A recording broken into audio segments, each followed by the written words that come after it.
The Astell&Kern SE180 is definitely what I would call a luxury digital audio player, and this is my first experience with one. And I came into this review with the mindset of what is all the fuss about, because I feel like in 2021 there are so many products on the market in this space: portable DACs, Bluetooth DACs, headphones, Bluetooth headphones. It kind of feels like, where is the space for a product like this?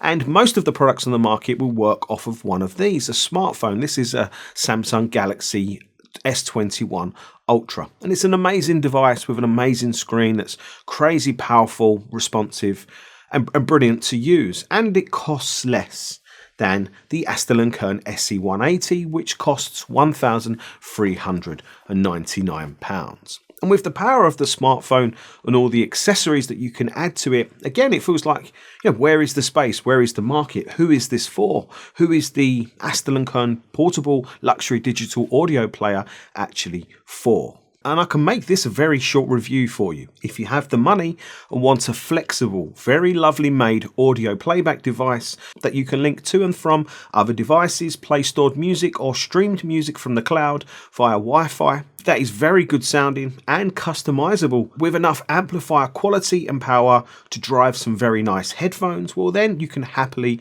invest your money, because in short, that is what the SE180 is. And from the get-go, the consumer experience is strong, the packaging quality is very nice, and the overall user experience is good, and there are some very nice touches of quality here. And the SE180 is definitely a piece of art in terms of industrial design. However, if you're coming into this review with a similar mindset to me, that £1,399 can buy you a hell of a lot of different accessories for your smartphone to give you fantastic sounding music. Well, if that's the case, you might be wondering, why would you buy an Astell&Kern SE180? I think to start, it's important to stress that the SE180 is about the entry level point to the middle tier of Astell&Kern's portable player range, or what they call the A and Futura range. So £1,399 pretty much just about buys you entry, and yet there are some standout features with the SE180 that you don't get on some of the more expensive models, such as the 5-inch 1080p touchscreen display, the interchangeable DAC modules, and I was lucky to be sent both modules to listen to. There is MQA support, Bluetooth 5 support with aptX HD and LDAC, and lots of other Bluetooth codecs. And the SE180 can send a Bluetooth signal on to maybe some speakers, as well as receive a Bluetooth signal. And there's lots of other important specifications that you can read on the Astell&Kern website. You don't need me to go over all of that in this video. And I like the fact that on top there are 3 different headphone connections, a standard 3.5mm and then 2 balanced connections, which definitely sounds better. And on the bottom is a USB Type-C port for charging and data transfer, and there is a slot for a micro SD card. And the SE180 ships with 250GB SD card as standard, but it can accept up to 1TB. Volume is controlled via a nice rotary control on the side, with LEDs that light up to match specific sample rates, kind of as we expect nowadays, and you can also adjust the volume with the touchscreen. But I want to dive straight into sound quality, because I think that's so critical and important here. And the whole HeadFi market is huge, and I will confess, I've only really listened to a tiny percentage of it, but I can say safely that the SE180 is probably, or one of at least, the best sounding HeadFi products that I've listened to date, and that includes all of the ones that you plug into the mains. For starters, the SE180 sounds authoritative, like it's not struggling to drive even 250 ohm headphones. Music has a composure and gracefulness about it that makes it very easy to listen to and non-fatiguing. And the soundstage or head stage is very impressive for its width and its transparency. And even listening on a mid-fi pair of Biodynamic closed-back headphones, they have never ever sounded this good in terms of a soundstage and just general transparency. And I do wish I still had access to maybe Sennheiser's HD800 or maybe their H20 headphones, because I feel like I could have set them up to get some pretty outstanding results. And a big portion of that would have been because of the built-in parametric equaliser, which gave me almost exactly what I want: full control over the sound. And this is missing on so many other HeadFi products that I have looked at. And with the equaliser, I was able to dial in a sound to be pretty much how I wanted it.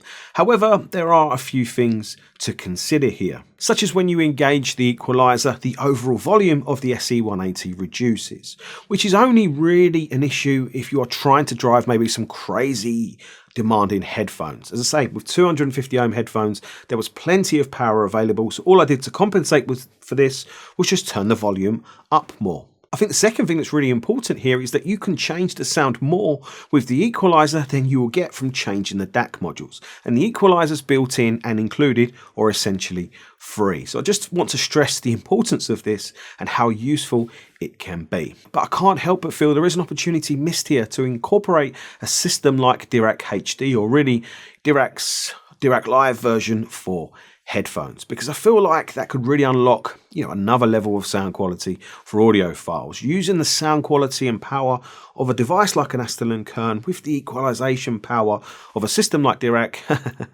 especially if I was doing the tunings obviously for it. I think really could result in some amazing things for audiophiles. So let's hope we see this in the future.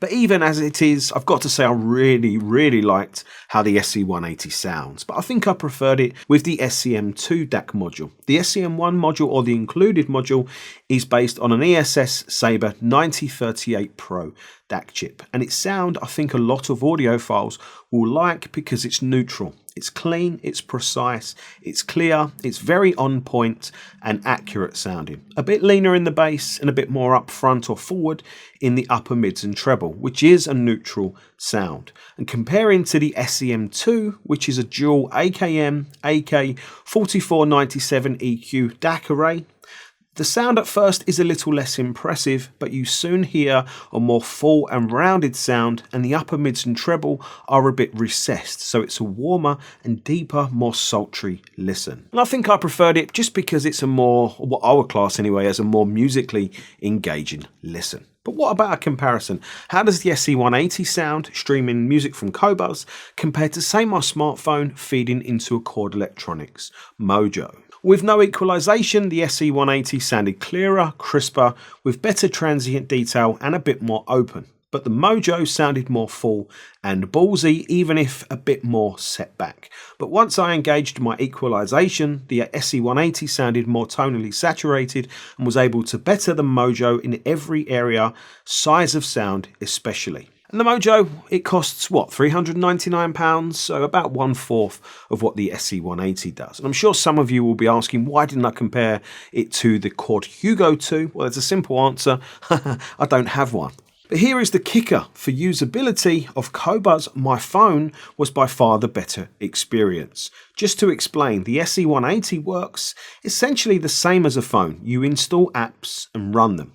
And the Qobuz app experience was pretty average. It ran a bit slow, felt a bit cumbersome, and I don't know if this was a network issue for me, because the SE180 only has a 2.4 GHz Wi-Fi and not 5 GHz. It seems like you only get 5 GHz Wi-Fi on the very highest end models, and I'm sure there are technical reasons for this, but I must say, for a luxury product of this nature in 2021, not having 5 GHz Wi-Fi does feel a little unusual and is a little bit frustrating. But I think the Bluetooth is so useful, potentially so useful, because it means you can connect your smartphone or maybe an iPad Pro, one of the new ones, to the SE180, and that way you can get a really high quality visual and sound quality experience, which could be really useful to you if you want to watch your favorite YouTuber and especially monitor your favorite YouTuber's sound demos. Or more widespread, you might want to watch Netflix content or maybe movies, especially late at night.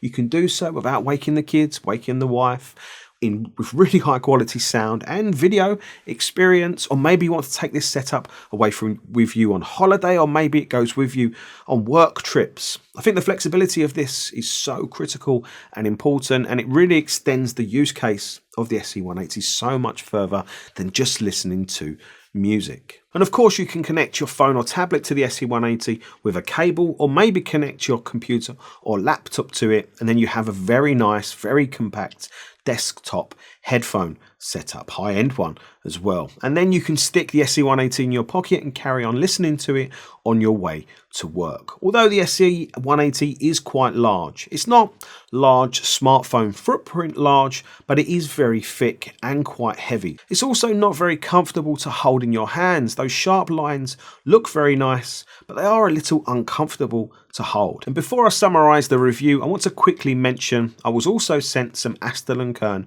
IEMs, the very nice AK T9iE, which look lovely and have a very interesting cable design. I am not an IEM audiophile. I said yes to look at them, as I thought maybe £1,000-ish pair might change my views on them. Sadly not.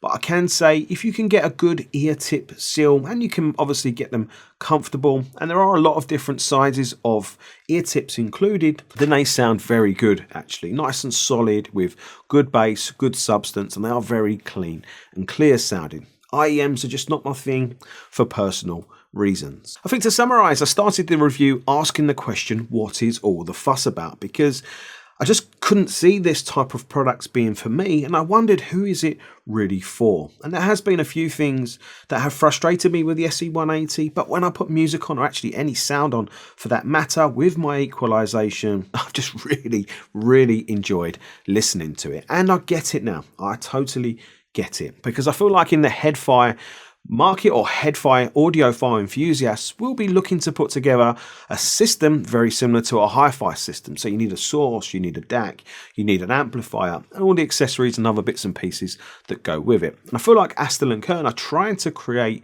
maybe an alternative product, trying to say to HeadFi audiophiles that you don't need all of those components. You can get all of the benefits of all of those components in a very luxury, very nicely made, very compact, really for, or when you compare it to all of those things, device that is extremely flexible, with the Bluetooth options, with the internal storage music options, with all the other things that they can do, with the nice touchscreen, other bits and pieces, really good sound quality, plenty of power to drive demanding headphones.